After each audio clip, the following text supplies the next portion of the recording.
Live from our hurricane headquarters with real-time analysis from some of the nation's top meteorologists. This is Tracking the Tropics, powered by Bose Electric.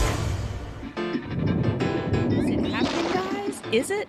Are the tropics waking up? That's what some forecast models will have you believe. Of course, we always argue against looking at the 10-day forecast models and getting too worried here on Tracking the Tropics because we know the science behind it. But we are starting to see signs on multiple forecast models that maybe we might start to see a little bit of action out there. Thank you so much for joining us on Tracking the Tropics. I am meteorologist Rebecca Berry here at the WFLA Stream Center. Joining me is also our featured meteorologist, Chief Meteorologist Dave Nussbaum from our Birmingham station, and also, of course, meteorologist Juliana Mejia. Thank you all so much. We're going to be talking tropics for the next half hour here and what we're seeing and what we think you can expect based on what we're seeing on the forecast models right now. But we do want to remind you that this is an interactive program and we want to hear from you. But in order to get your comments or questions on the air, you have to use one of our branded hashtags. They're hashtag Hey Rebecca, hashtag Hey Juliana, or hashtag Hey Dave. If you use any of those, we'll be able to pull your comment or question into our scene and discuss. But for right now, I'm going to send it over to Juliana. We've got a lot of waves out there. What's going on? Yeah, tropical wave train doing its thing. Now, I wanted to point out that this is very normal for this time of year, these kind of rough areas of low pressure. If you're unfamiliar with what a tropical wave is, just kind of this disorganized wave of energy, low pressure, and some showers and storms that roll off of the coast of Africa throughout their monsoon season. But right now, some Saharan dust getting in the way of most of those. And this is, not unusual. This is typically the setup, and this is a big part of the reason why that activity tends to hold off until it shoots up into August and September. So as of right now, we're keeping our eyes peeled, though, on these tropical waves, because then as we look throughout the week, as some of these continue to work their way farther and farther to the west and then escape some of that Saharan dust, the forecast is hinting at potentially what we're talking about, maybe some signs of the tropics waking up a little bit, which would be right on time, essentially, as we roll into the end of this month, the top of August, and really the setup for this potential kind of area of low pressure, this tropical wave, could then interact with a stalling or a weakening front across the southeast, and then quickly then approaches this area, and all of that could then generate little bit of extra spin, kind of support potential development. So this is where I do want to bring in Mr. Nussbaum here, David, correct? Yep. If you wanted to touch on this a little bit and share your thoughts, what are you thinking with this setup? Yeah, models have been hinting at that wave coming across the Atlantic for about a week now. So we've been watching that one as it's kind of tried to traverse its way through the intertropical convergence zone. But as you mentioned, there is some of that Saharan dust. And of course, that's going to stick around at least through another week or two, typically. And by mid to late August, that tends to go away. And that's when we get our bigger hurricanes typically forming. But the other note of interest there is that cold front coming in. Here in Birmingham, sorry for those in Florida, we're going to actually feel the nice impacts of this. A lot of rain coming our way, helping to knock down those temperatures too. And that's actually going to sit there and stall across the northern Gulf and along the eastern seaboard. And what's interesting with that is sometimes, not always, you can get little waves or small little lows trying to form along that front. And it'll be interesting to see maybe along the eastern seaboard, a little spin kind of showing up there. Will they develop or not? Likely if they do, they're going to go out to sea. So not a huge impact to the East Coast, but we'll have to watch that. It's kind of rare though. Getting a cold front in August to come all the way down south. Usually they stop about the Nashville area and don't even clear the Birmingham area. So it's that time of year. Just got to watch every wave as it starts traversing its way toward the United States. And one thing I wanted to talk to you guys about is, as scientists, we're all really excited about how AI may be implemented in forecasting. And the Euro AI picked up on this well before the actual European model without AI started showing this. So one of the questions we had with AI was, how good was it going to be at initializing a storm? We knew it might be better, faster once a storm formed, but I thought it was interesting. If this does come to fruition, the Euro AI model called it first. Hey, good catch. Good catch on spotting that. Yeah, Yeah, it's cool to see how what AI is going to do. It can be a help, I guess, for us. Maybe. Maybe we'll We see. don't know yet. I Fingers did want to show you crossed. guys. I'm going to switch sources here really quickly. I wanted to show you guys what the Google AI model is showing. And so right now it's playing through a loop, and what it is showing, it starts to show, it's much later than the European AI. And so this is Saturday, and it finally starts to show some markers there over the weekend. This is Monday. And so it does kind of agree on some development there just to the east of the Bahamas, but it keeps it away from the state. And I think it's picking up on that cold front there. So it's kind of hard to see, but I just wanted to bring, we're just kind of obsessed with how this is going to end up turning out. I'm going to rewind a little bit since I zoomed in. And so here we are.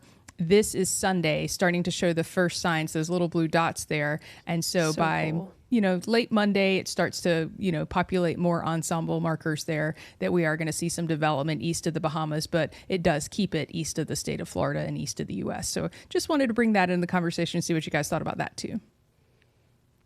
Good to look for trends. I mean, that's what we do, right? We monitor trends.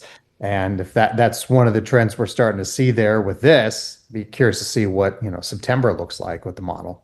Oof, yes. And so that does bring us to, of course, the rest of what we're seeing out there. Juliana, I know you had some thoughts about where those development regions, and then I built this graphic yesterday because I was kind of looking back and forth through some different things, and this is reminding me a little bit of the 2010 hurricane season. It was a very quiet start. We had a big heat wave across the southeast. The Carolinas really saw record-breaking heat, and so that, of course, did help keep things quiet to start off with. And so we had a really quiet start. They only had one storm in June. It was a Category 2 storm. It was Alex. That was in typical development region for June, down a little bit further south of Cuba there where the waters are so hot. Moving into July, they had Tropical Depression 2 kind of forming in the same area and kind of making landfall in a similar area. And then they had another tropical storm. It was Bonnie. And then moving into August, things did pick up a little bit, but it was like the last week of August. They had Colin, which was a tropical storm. They had Tropical Depression 5. They had Danielle, and then Earl. Those are both Category 4. See those pink lines out in the middle of the open Atlantic? Those were fish storms. And so late August picked up, and we got really, really strong storms, but they really didn't have much of an impact on many people. September, though, it was crazy. So in September, it exploded. We had 9 systems. It started off week with 3 tropical storms in a row, Fiona, Gaston, and Hermine, and then it went straight to major hurricanes, more of those pink lines out there.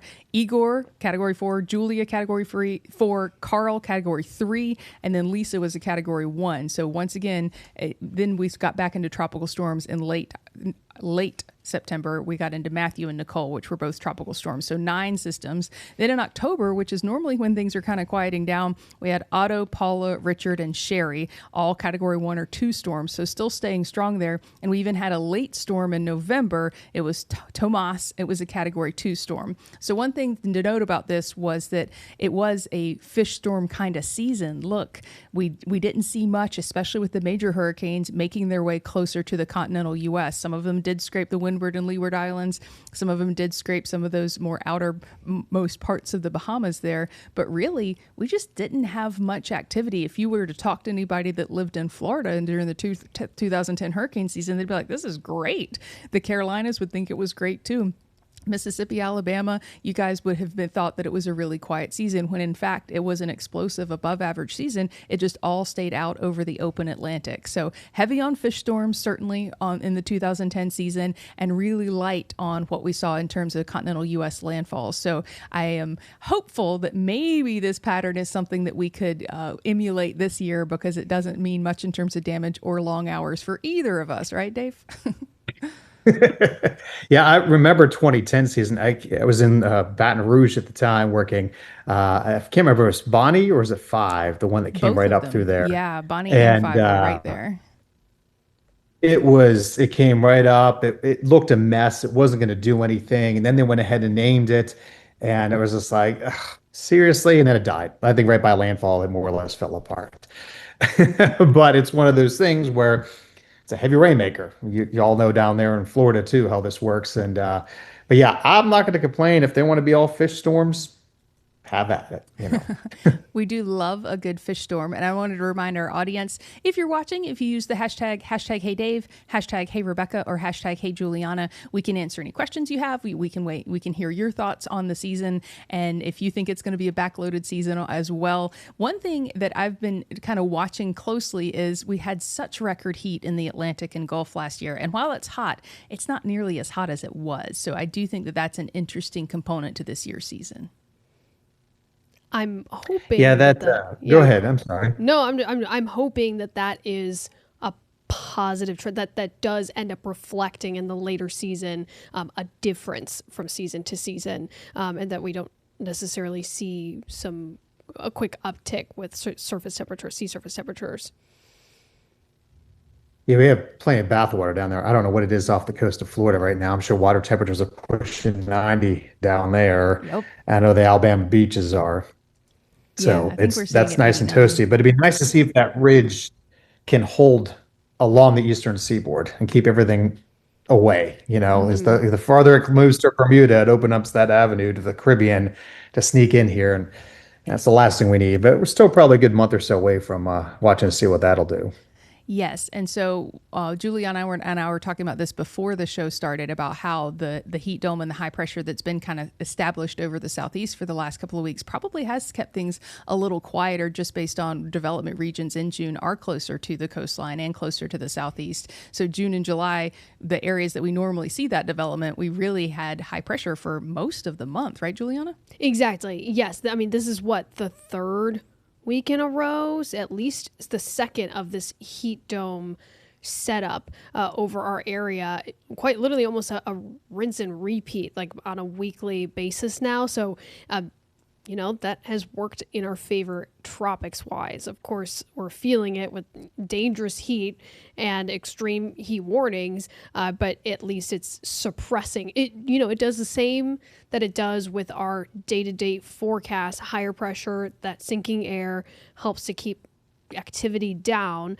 limits rain chances, and then in the grand scheme of things, keeps things quiet with preventing anything from trying to spin up in the tropics. But yeah, you make a good point that typically throughout June into July, we're looking real close to home for the potential for tropical development. Heading into August, that's why we're turning our focus to the Atlantic and the open Atlantic for those tropical waves to then start potentially becoming a problem. But yeah, all, fingers crossed for that Bermuda high to work in our favor a little bit more, depending on how that shapes up and lingers throughout the season, where it wants to reside. Because at least in August, you can see visually how the Bermuda high keeps typically most of the storms in that similar, could be fish storm setup, more likely along the eastern seaboard, but ideally off of the eastern seaboard and in the open waters of the Atlantic. All right, you guys, we got some questions rolling in. So if you have a question or a comment, use the hashtag #HeyRebecca, #HeyJuliana, or #HeyDave, and we'll be able to pull those in. And they have started rolling in.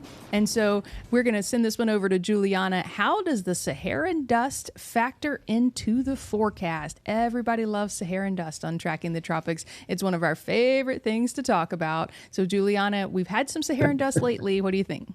Yeah, I think right now it's doing its job, at least for the meantime. So really not seeing too much of this locally. Technically, there are some light concentrations over parts of the Caribbean and the Gulf, but that thicker plume is still just holding steady and rolling off of Africa and over the open waters of the Atlantic. So that is working its magic the way that we like it to. And this is usual. This is very typical for this time of year. But as we talked about, here over the next couple of weeks, that is quickly going to start to disappear. And then by late August and into early September, that Saharan dust becomes a lot less likely to see. It also, like you said, we like talking about Saharan dust. If you're not familiar with that, let me see if this will load in here. What generates the Saharan dust, what kicks this up into the atmosphere, is the West African monsoon season, which is throughout this season that we tend to see more of that Saharan dust. So those thunderstorms loft the Saharan dust upwards of 5 to even 15,000 feet high. And then that dust gets picked up by the trade winds and carried all the way across the Atlantic. It travels for thousands of miles for days on end, even sometimes weeks. And that's why it rolls its way over into our area. But once that monsoon season starts to quiet down, that's when we see the uptick in tropical activity. And we are right around the corner from that steep climb in activity. All right. Thank you. Thank you. The next question we're going to toss over to Dave. Do you think we will see more hurricanes on the East Coast side than from the Gulf? And so that has a lot to do with, of course, if we wish we could all answer these questions this early on, but a lot to do with when and where, right, Dave? You're right. I mean, going back to the research you did there back in 2010, we're seeing similar patterns. And when we study all this along the tropics, you kind of look for those trends. What have we seen in the past? What do we potentially could see now? Water temperatures in the Atlantic are not as warm as they were last year, so that's why it hasn't been quite as active. We still have that dust as well. Preferably living along the Gulf Coast. I'd rather them not be here. But, it's something definitely to watch. I mean, more recent signals kind of showcase more of the Atlantic or East Coast to get hit. But, it's still time. We've already had 2 systems in the Gulf already. But yeah, the main development region there is what we're going to be transitioning to really in the next couple of weeks, coming from the Cape Verde Islands there, heading the way across the Atlantic. So, right now, though, not much. I don't think we'll take it. We love quiet conditions in the tropics. Hey, you guys, I just want to know if you guys are up for breaking history. Are you guys up for making history right now, right? Sure. First ever TikTok question on tracking the tropics. So welcome if you're joining us on TikTok live. And so this was an experiment for us, and it seems like it's going well because we have at least one question from our TikTok audience. This is Video Americano from TikTok. What kind of extra factors are causing all this heat? Ooh, man, historic times, guys. Clap, clap, clap, clap, clap, clap. Yay. And so that high pressure is mainly what's responsible for all of this heat. That drier air from the Saharan dust as well. We've had kind of a weird, I feel like we've been stuck in a weird pattern with the low pressures that we thought may or may not develop, kind of moving from the Jacksonville area across the state into the Gulf. Yep. And that's when they had a potential to develop. Then they would get caught back up in the winds and make its way back out into the Atlantic and loop around and do that again. So this is an extremely weird weather pattern that we've been stuck in. And now we have the high pressure over us, and that's really contributing to the heat. I know in your neck of the woods, you guys have some factors that contribute to the heat as well, Dave. Yeah, it's after a very wet May. We had over a foot of rain, some places 15 inches of rain here. That obviously not a tropical system, just these systems kept coming in. This month, we're closing, I think, 2.5 inches, which is about 2.5 or so below where we're supposed to be. So now we have dry conditions, not quite drought, but that allows the ground to heat up quicker. And so we are heating up. It's not even noon here yet, and we're already in the lower 90s, feeling like about 105. Heat advisories are in effect for our area. So the high pressure, if it sits right over top of you, that's where you get the hottest temperatures. We haven't had that yet. It's been really close. But one thing we're watching is we call it the ring of fire around the perimeter of that high.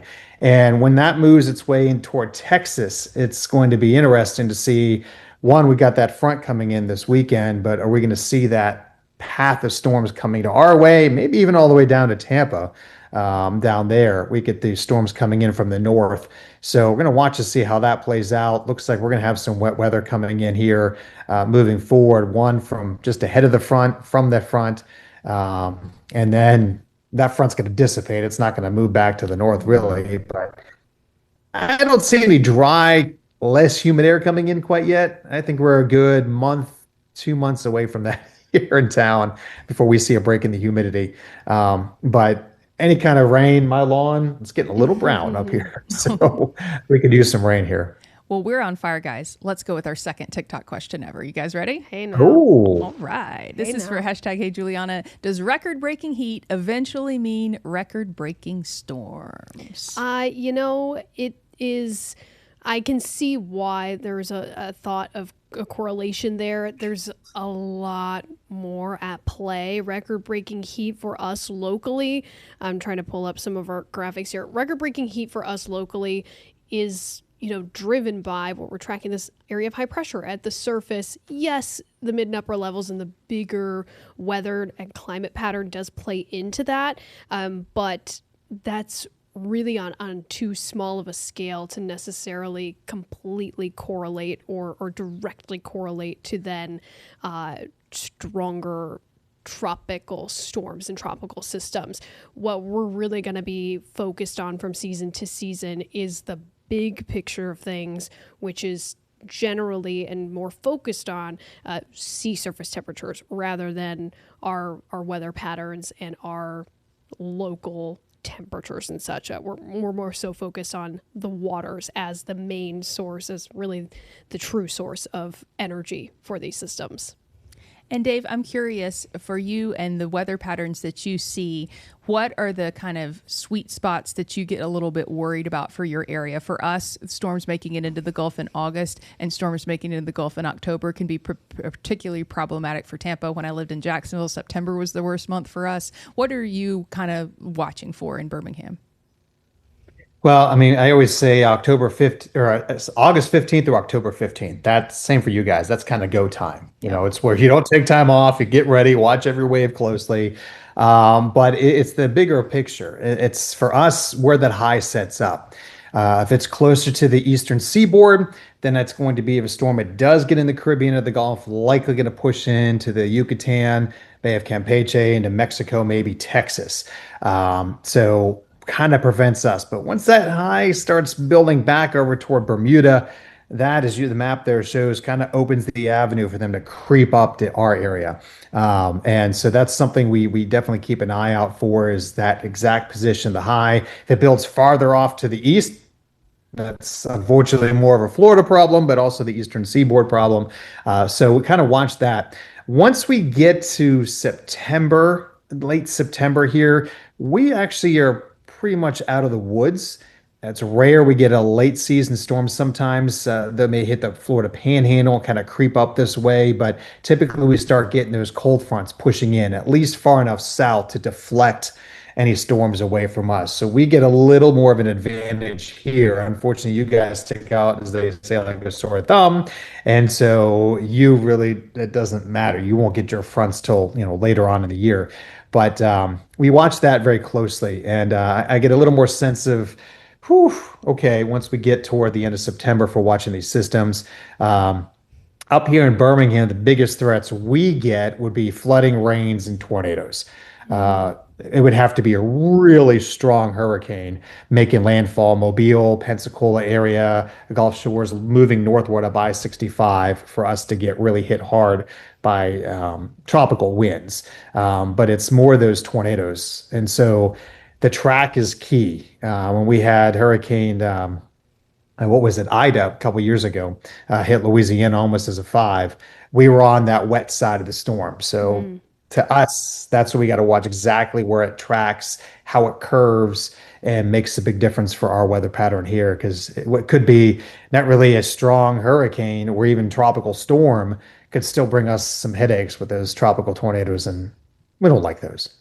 Hey guys, we're a hit on TikTok. We might be influencers. This is Mr. Conley on TikTok. He is a 5th grade teacher asking hashtag Hey Rebecca, has the latest heat caused a huge swing in water temperatures from other years? And what's really interesting about that is compared to last year, the water temperature is actually okay. Now, last year was a record-breaking, above average breakout of hot sea surface temperatures, but this is not being reflected in the season. And so even though our temperatures are hotter, we just hit 100 degrees for the first time ever at the Tampa airport on Sunday, our water temperatures are not really reflecting that. They're actually pretty on track with what they normally are for this time of the year. So that's, water takes a lot longer to heat up than land. So when you do get 2 to 3 weeks of really hot temperatures on land, it's not as reflected in the sea surface temperatures. So that's an interesting fact.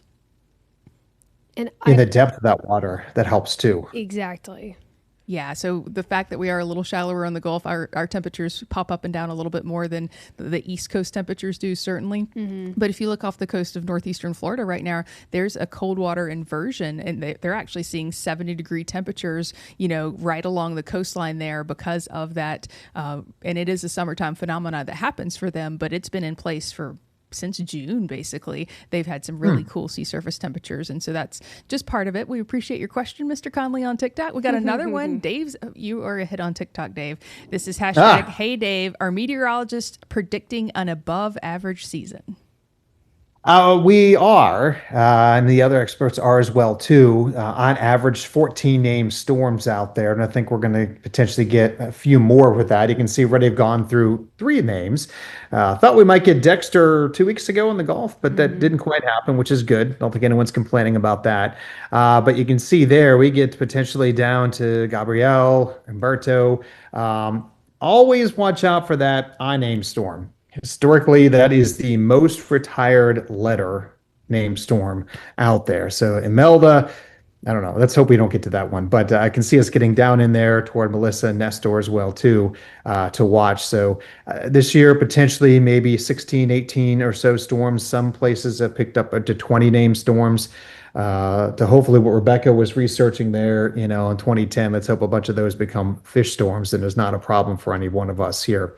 So the trends from early season were calling for an above average year, even though the water temperatures we just talked about are a little bit lower compared to last year.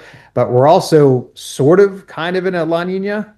And so that typically helps out a little bit there. But still, we're kind of more neutral than true La Nina, at least at this point globally. Can we go back to the names for a second? Because I'm worried because the I name is the most retired name, and we're starting to get some really funky I names. I mean, Isaias, Imelda, are we going to run out of I names? Or are we going to have to start making them up? What are we going to do? That's a good question. You got to get creative. Julian, were you down in Fort Myers when Ian hit down? I was, yes. Oof. That was my first hurricane ever. Welcome to the hurricane season. Exactly. Welcome to the tropics. And her station. That's a tough one to go through. Yeah. Yeah. Oof. Yeah. The I-named storms, I've been through a bunch of them, and I don't know what it is. I guess just where it sits in the alphabet, the time of year. I mean, it really doesn't matter because you could get there quickly or get there slowly, But those are definitely ones to keep an eye on every season. Well, thank you so much for joining us, Dave. We got about 30 seconds if you have any last thoughts. No, just now time to be prepared. There's not a named storm out there. Just remember, if you need to get your flood insurance, homeowner insurance, all that squared away. Once there's a named storm, you cannot get that, remember, across many of the Gulf states. So just keep that in mind. But now time, just be prepared, get ready, and we got you covered, right? We do. We here on Tracking the Tropics will pop on the moment anything develops, but otherwise we'll just be back here at Tuesday at 12:30 for our regularly scheduled programming from the WFLA Stream Center. Huge thanks to Dave for joining us from our sister station in Birmingham, and huge thanks to Juliana. She does all the heavy lifting as far as the graphics go and the forecasting for Tracking the Tropics. So hopefully we won't see you until next Tuesday. Things looking quiet out there right now, but bound to pick up soon. Thanks again for joining us.